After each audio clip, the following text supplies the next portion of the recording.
शमीर अपने दोस्त को कॉल करता है कि उसको कहता है कि मुझे ऐसा लग रहा है कि तुम मुझसे खफा हो। आखिर ऐसी क्या बात हो गई कि तुम मुझसे दूर दूर रहने लगे हो। जिसको सुनकर वो कहते हैं नहीं यार, ऐसी कोई बात नहीं है, तुम्हें कोई गलतफहमी हुई है। हालांकि उसके दिल में चोर है, जो कुछ वो कर रहा है इसकी वजह से वो शर्मिंदा है और उसको इस चीज़ का एहसास भी है कि उसने गलत किया है। उसको शिब्रा के बारे में या शमीर के बारे में कुछ भी ऐसी बात नहीं कहनी चाहिए थी। वो असल में शमीर को धोखा दे रहा है। इस चीज़ को छुपाने के लिए वो उससे दूर भागने की कोशिश भी कर रहा है। लेकिन अब देखेंगे कि वो उसको कहता है कि यार मैं तुमसे मिलना चाहता हूँ, काफ़ी देर हो चुकी तुमसे मिले हुए, मैं बहुत ज़्यादा तुमसे उदास हो चुका हूँ। आगे से वो मुस्कुरा देता है और कहता है कि अभी कुछ दिन पहले ही तो हम मिले थे, बस ठहरो, मैं भी कुछ थोड़ा मसरूफ़ हूँ इसलिए मैं तुमसे भी नहीं मिल सकता हूँ। लेकिन शमीर बहुत हैरान है कि आखिर ये और मेहरीन क्यों एक दूसरे से इतना ज़्यादा मिलने लग चुके हैं, क्योंकि वो जानता है कि मेहरीन से ये मिलता रहता है। लेकिन ये चीज़ उसको भी परेशान कर रही है। कहीं ऐसा तो नहीं कि ये सारे उसके जो भी बातें हैं वो लीक आउट कर रहा है या क्या कर रहा है। इसलिए वो बहुत परेशान है शमीर भी, क्योंकि वो जानता है कि वो बहुत ज़्यादा मेहरीन की तरफदारी भी कर रहा है और बार बार यही कह रहा है कि तुम्हें उसकी तरफ ही जाना चाहिए।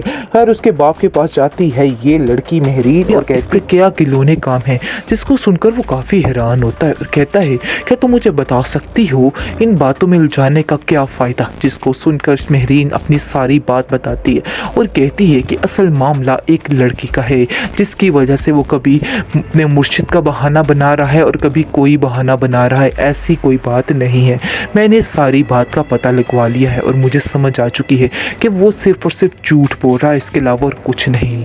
उसका बाप घबरा जाता है और परेशान हो जाता है और कहता है कि तुम्हें ज़रूर कोई गलतफहमी हुई है, ऐसी कोई बात नहीं है, मैं अपने बेटे को बड़े अच्छे तरीके से जानता हूँ, वो ऐसा कुछ भी नहीं कर सकता है, वो सिर्फ और सिर्फ तुमसे ही शादी करेगा, ये तुम क्यों सोच रही हो।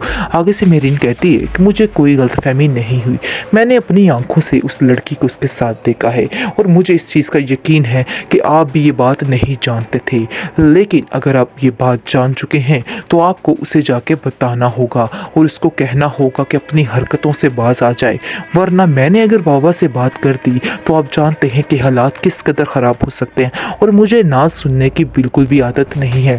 इसको सुनकर शमीर का बाप घबरा जाता है और कहता है कि बेटा तुम फिक्र मत करो, सब कुछ ठीक हो जाएगा, मैं तुम्हारे साथ हूँ और मैं शमीर को समझाऊंगा और अगर वो नहीं माना तो फिर भी उसको मेरी बात माननी ही पड़ेगी, तुम फिक्र मत करो। बहुत ज़्यादा परेशानी की हालत में इधर उधर फिर रहा होता है, शमीर को कॉल करता है, शमीर को कहता है कि मैं तुमसे मिलना चाहता हूँ, जल्दी से फ़ौरन घर आओ। शमीर पूछता है कि आखिर आप क्यों इतने परेशान हैं, क्यों ऐसी बहकी बहकी बातें कर रहे हैं।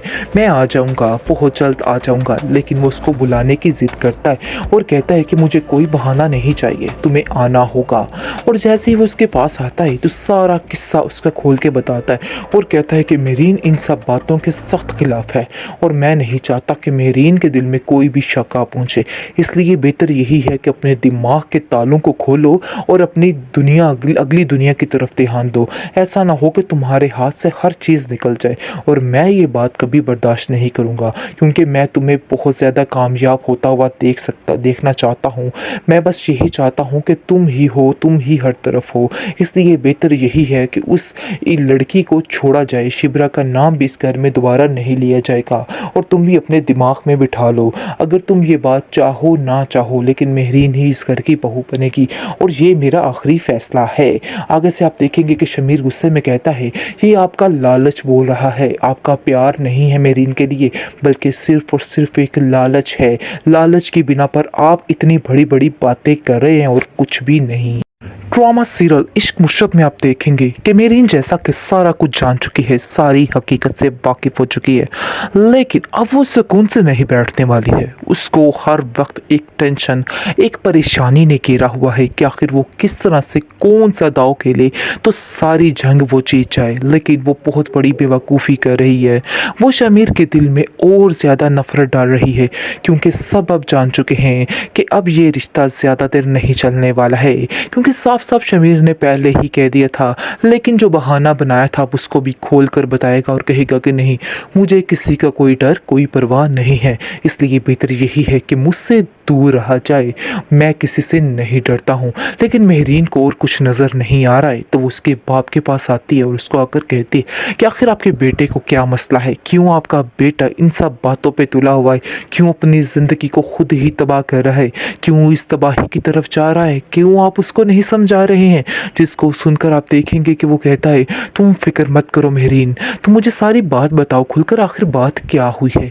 जिसको सुनकर वो कहती है कि आपको कुछ मालूम नहीं कि आपका बेटा आपके साथ क्या धोखा कर रहा है, आपकी पीठ के पीछे इसके क्या गिलोने काम है। जिसको सुनकर वो काफ़ी हैरान होता है और कहता है, क्या तुम मुझे बता सकती हो इन बातों में उलझाने का क्या फ़ायदा। जिसको सुनकर मेहरीन अपनी सारी बात बताती है और कहती है कि असल मामला एक लड़की का है, जिसकी वजह से वो कभी अपने मुर्शिद का बहाना बना रहा है और कभी कोई बहाना बना रहा है। ऐसी कोई बात नहीं है, मैंने सारी बात का पता लगवा लिया है और मुझे समझ आ चुकी है कि वो सिर्फ और सिर्फ झूठ बोल रहा है, इसके अलावा और कुछ नहीं। उसका बाप घबरा जाता है और परेशान हो जाता है और कहता है कि तुम्हें ज़रूर कोई गलतफहमी हुई है, ऐसी कोई बात नहीं है, मैं अपने बेटे को बड़े अच्छे तरीके से जानता हूँ, वो ऐसा कुछ भी नहीं कर सकता है, वो सिर्फ और सिर्फ तुमसे ही शादी करेगा, ये तुम क्यों सोच रही हो। आगे से मेहरीन कहती है कि मुझे कोई गलतफहमी नहीं हुई, मैंने अपनी आंखों से उस लड़की को उसके साथ देखा है और मुझे इस चीज़ का यकीन है कि आप भी ये बात नहीं जानते थे। लेकिन अगर आप ये बात जान चुके हैं तो आपको उसे जाके बताना होगा और उसको कहना होगा कि अपनी हरकतों से बाज आ जाए, वरना मैंने अगर बाबा से बात कर दी तो आप जानते हैं कि हालात किस कदर ख़राब हो सकते हैं और मुझे ना सुनने की बिल्कुल भी आदत नहीं है। इसको सुनकर शमीर का बाप घबरा जाता है और कहता है कि बेटा तुम फिक्र मत करो, सब कुछ ठीक हो जाएगा, मैं तुम्हारे साथ हूँ और मैं शमीर को समझाऊंगा, और अगर वो नहीं माना तो फिर भी उसको मेरी बात माननी ही पड़ेगी, तुम फिक्र मत करो। बहुत ज़्यादा परेशानी की हालत में इधर उधर फिर रहा होता है, शमीर को कॉल करता है, शमीर को कहता है कि मैं तुमसे मिलना चाहता हूँ, जल्दी से फ़ौरन घर आओ। समीर पूछता है कि आखिर आप क्यों इतने परेशान हैं, क्यों ऐसी बहकी बहकी बातें कर रहे हैं। मैं आ जाऊंगा, बहुत जल्द आ जाऊंगा। लेकिन वो उसको बुलाने की ज़िद करता है और कहता है कि मुझे कोई बहाना नहीं चाहिए, तुम्हें आना होगा।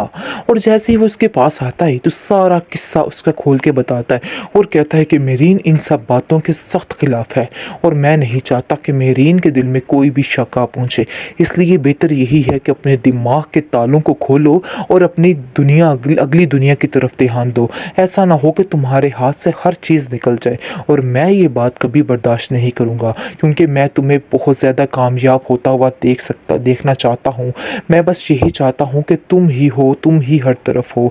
इसलिए बेहतर यही है कि उस लड़की को छोड़ा जाए, शिब्रा का नाम भी इस घर में दोबारा नहीं लिया जाएगा। और तुम भी अपने दिमाग में बिठा लो, अगर तुम ये बात चाहो ना चाहो, लेकिन मेहरीन ही इस घर की बहू बनेगी, और ये मेरा आखिरी फैसला है।